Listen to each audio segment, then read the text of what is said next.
Hello అందరికీ. ఈరోజు మనం మిరపకాయ బజ్జీలు ఎలా తయారు చేసుకోవాలో చూడబోతున్నాం. మిరపకాయ బజ్జీలు అంటే ఎవరికి ఇష్టం ఉండదండి, చూస్తేనే నోరూరిపోతుంది. వీటి కోసం మనం పొడవుగా ఉన్న మిరపకాయల్ని తీసుకోబోతున్నాం. వీటిల్ని చూడండి, ఇవి మార్కెట్లో దొరుకుతాయి. ఇవి మిర్చి బజ్జీలు అంటారు. వీటిల్ని తీసుకొని పక్కన ఉంచుకుందాం. ఇప్పుడు మనం బజ్జీ లోపల స్టఫింగ్ కోసం సన్నగా తరిగిన ఆనియన్స్ని, అలాగే ఒక స్పూన్ కారం, ఉప్పు, కొంచెం నిమ్మకాయని పిండుకుందామండి. ఒక హాఫ్ నిమ్మకాయ సరిపోతుంది. అలాగే కొంచెం కొత్తిమీర వేసుకొని కలిపి పక్కన ఉంచుకుందాం.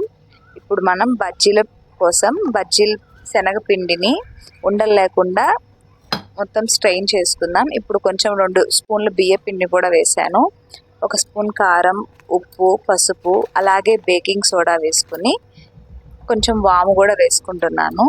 ఎందుకంటే గ్యాస్ ప్రాబ్లం ఉన్నవాళ్ళు బాగుంటుందండి.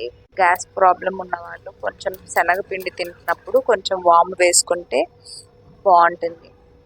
వీటన్నిటిని కొంచెం కొంచెం నీళ్ళు పోసుకుంటూ బజ్జీల పిండిలాగా చేసుకోవాలి. ఇప్పుడు మిరపకాయలని తీసుకొని మధ్యలో పోసుకుంటున్నానండి. లోపల ఉన్న సీడ్స్ అన్నీ తీసేయాలి.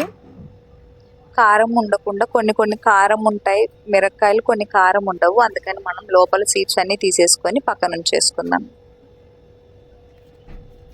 చూడండి, ఇలా స్పూన్తో నీట్గా లోపల ఉన్న వాటిని అన్నింటినీ తీసేసుకుందాం.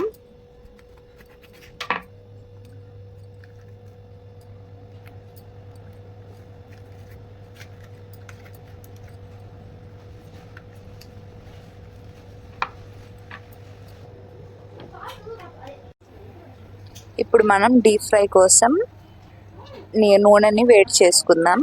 మీకు ఒక హ్యాక్ చెప్తాను బజ్జీల కోసం. ఇప్పుడు ఒక పొడవుగా ఉన్న గ్లాస్ తీసుకొని దాంట్లో బజ్జీల పిండి అంతా వేసుకున్న తర్వాత ఇదిగోండి ఇలాగా మిర్చిని తీసుకొని స్టఫ్ లోపల పెట్టుకొని మొత్తం చూడండి, మొత్తం పిండి అంతా దానికి అంటుకునింది. ఇప్పుడు మనం వేడి నూనెలో వేసేసుకుందామండి. మామూలుగా అయితే ఆ బజ్జీల పిండి ఎక్కడంటే అక్కడ పడి అదంతా ఎందుకని ఇలా గ్లాస్లో వేసేసుకొని తీసేసుకుందాం. ఇప్పుడు మిగతా వాటిల్ని కూడా అలాగే వేసుకుందాం.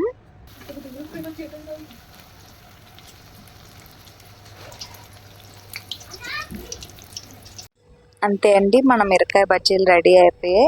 ఇప్పుడు వీటిల్ని మనం మధ్యలో కట్ చేసుకొని మనం ఇందాక పెట్టుకున్న ఆనియన్ స్టఫింగ్ అంతా వీటి మధ్యలో పెట్టేసుకొని తినేద్దాం.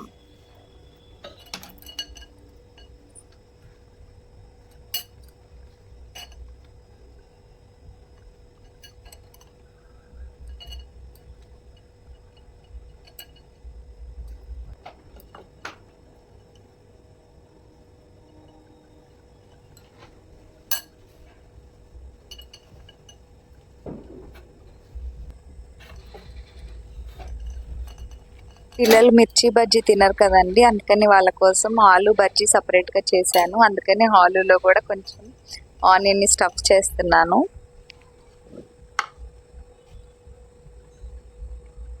అంతే అండి, మన మిరపకాయ బజ్జీ రెడీ అయిపోయింది. సాయంకాలం పూట స్నాక్స్ లాగా కొంచెం వేడి టీలో తీసుకుంటే చాలా బాగుంటుంది. వీటిని చూస్తేనే నోరు ఊడిపోతుంది ఎందుకో.